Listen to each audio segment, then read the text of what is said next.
తోసేసి తప్పించుకోవాలనుకోవటం చాలా దురదృష్టకరం. నిన్న దాదాపుగా వైకుంఠ ఏకాదశి దర్శనం కోసం టోకన్ల కోసం క్యూలో నించున్న వాళ్ళు 6 మంది చనిపోయారు. దాదాపుగా 34 మంది గాయాలై హాస్పిటల్లో ఉన్నారు. వాళ్ళకి ఎలా ఉంది, వాళ్ళకి ఏ విధమైన సర్వీస్ అందించి వాళ్ళని బతికించుకోవాలి, ఈ ఘటనకి ఎవరు కారణమో దాన్ని కనిపెట్టి మళ్ళీ జరగకుండా చూసుకోవాలి. ఎందుకంటే ఈరోజు కూడా మళ్ళీ టోకన్లు ఇచ్చే కార్యక్రమం ఉంటుంది కాబట్టి అవి చేయకుండా మళ్ళీ నీతిమాలిన రాజకీయాలు చేస్తూ దాని నుంచి తాను తప్పించుకోవడం కోసం ఈరోజు ఏ విధంగా అధికారుల నిర్లక్ష్యం అని చెప్పి ఆయన ఒక స్టేట్మెంట్తో దీన్ని కొట్టేయాలని చూడటం నిజంగా ఈ రాష్ట్ర ప్రజలందరూ కూడా అసహించుకుంటున్నారు. ఎందుకంటే ఈరోజు అధికారులను కానీ టీటీడీ పాలక మండలిని కానీ ఎవరు నియమించారు? ఈ చంద్రబాబు నాయుడు గారే కదా. మరి ఒక అసమర్థుడిని ఈరోజు టీటీడీ చైర్మన్గా పెట్టడం జరిగింది, ఒక అసమర్థుడిని ఈరోజు ఎస్పీగా పెట్టడం జరిగింది, ఒక కలెక్టర్ని అక్కడ కలెక్టర్గా పెట్టారు. వీళ్ళెవరికి భక్తుల మీద ప్రేమ లేదు, అభిమానం లేదు, వాళ్ళకి సర్వీస్ చేయాలన్న మైండ్ సెట్ కూడా లేదు. ఎంతసేపు చంద్రబాబు నాయుడు చుట్టూ తిరుగుదామా, ఆయనకి భజన వేస్తే చాలు అనుకున్న కార్యక్రమం మనం 6, 7, 8వ తారీఖున చూసాం. సో ఈరోజు నేను అడుగుతున్నాను, మొన్న విజయవాడలో హైందవ శంకారావం చేశారు, హైందవుల్ని మనం కాపాడుకోవాలి.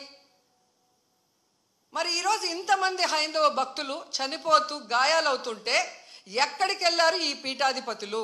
ఇప్పుడు బయటికి రండి, బయటకు వచ్చి తిరుమల పవిత్రతను కాపాడండి, అక్కడ చనిపోయిన వాళ్ళ కుటుంబాలతో మాట్లాడండి, ఆ చనిపోవటానికి కారణమైన ఈ ప్రభుత్వాన్ని పాలక మండలిని నిలదీసి వాళ్ళ మీద క్రిమినల్ కేసులు పెట్టేంత వరకు మరి ధర్నా చేయండి. ఎందుకు మాట్లాడట్లేదు? అలాగే మీరు మొన్న చూస్తే అసలు లడ్డూలో కల్తీ జరగకపోయినా వీళ్ళు చెప్పిన అబద్ధాన్ని వీళ్ళ కూటమి ప్రభుత్వంలో ఉన్న బీజేపీ మాధవీలత గారు వందే భారత్ ఎక్స్ప్రెస్లో భజన చేసుకుంటూ వచ్చి ఎన్ని రకాలుగా మాట్లాడిందో మనం చూసాం. నిజంగా మీకు దేవుడి మీద భక్తి ఉంటే, భక్తుల మీద ప్రేమ అభిమానం ఉంటే ఈరోజు 6 మంది ఎవరి వల్ల అయితే చనిపోయారో ఈ ప్రభుత్వాన్ని నిలదీయండి.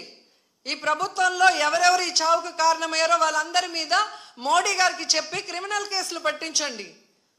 అంతేగాని ఈరోజు మీరు పూసుకొని మీరు చేస్తే మాత్రం అది కరెక్టు, వేరే వాళ్ళు చేస్తే తప్పు అన్నట్టుగా దొంగ మాటలు చెప్తూ ఎవరి మీద దుమ్మెత్తి పోయాలనుకుంటే ప్రజలు అన్నీ గమనిస్తున్నారు.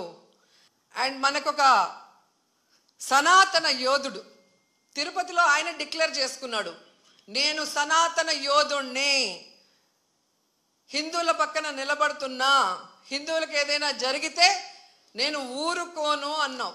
అదే తిరుపతిలో ఈరోజు 6 మందిని మీ కూటమి ప్రభుత్వం చంపేసింది.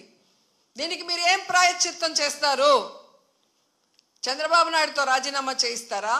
మీరు బాధ్యత తీసుకొని రాజీనామా చేస్తారా? లేదా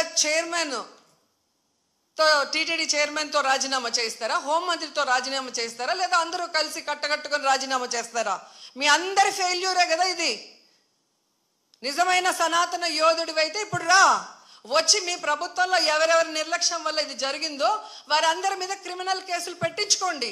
అంతేగాని ప్రమాదవశాత్తు జరిగిందని 194 BNSS పెట్టేసి చేతులు దులిపేసుకోవాలంటే మాత్రం వదిలే ప్రసక్తే లేదు అని కూడా ఈ సందర్భంగా తెలియజేసుకుంటున్నా.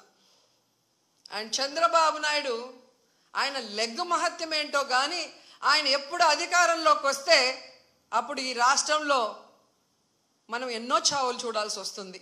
గతంలో గోదావరి పుష్కరాలు ఈయన పబ్లిసిటీ పిచ్చి వల్ల ఇలాగే గేట్లు తెరిచి జనాలు తోసుకొని ఒకరి మీద ఒకరు పడి 29 మంది చనిపోయారు.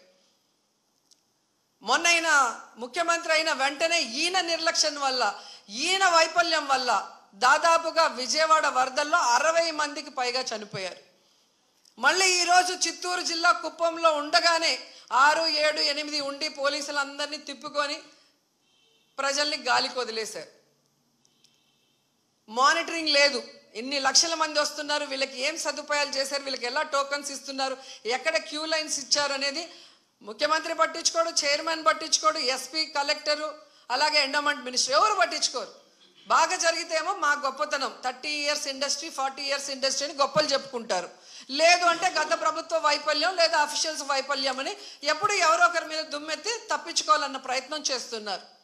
ఈ చంద్రబాబు నాయుడు గారి వైఫల్యం వల్ల, అసమర్థ వల్లే ఈరోజు ఇంతమంది చనిపోయారు. ఆయన నియమించిన వాళ్ళు ఎవరైతే ఉన్నారో వాళ్ళందరి నిర్లక్ష్యం వల్ల జరిగింది. సో వెంటనే ఈ ఎఫ్ఐఆర్లు మార్చి తప్పు చేసిన వాళ్ళ మీద క్రిమినల్ కేసులు పెట్టాలి. లేకపోతే మేమైతే వైఎస్ఆర్సీపీ తరఫున భక్తులకి అండగా ఉండి ఆ చనిపోయిన కుటుంబాల తరఫున పోరాటం చేస్తాం. వాళ్ళకి కూడా ఎక్స్గ్రేషియా ఒక్కొక్కరికి మరి డబ్బులు 1 కోటి నుంచి 2 కోట్ల దాకా ఇవ్వాల్సిన అవసరం ఉంది.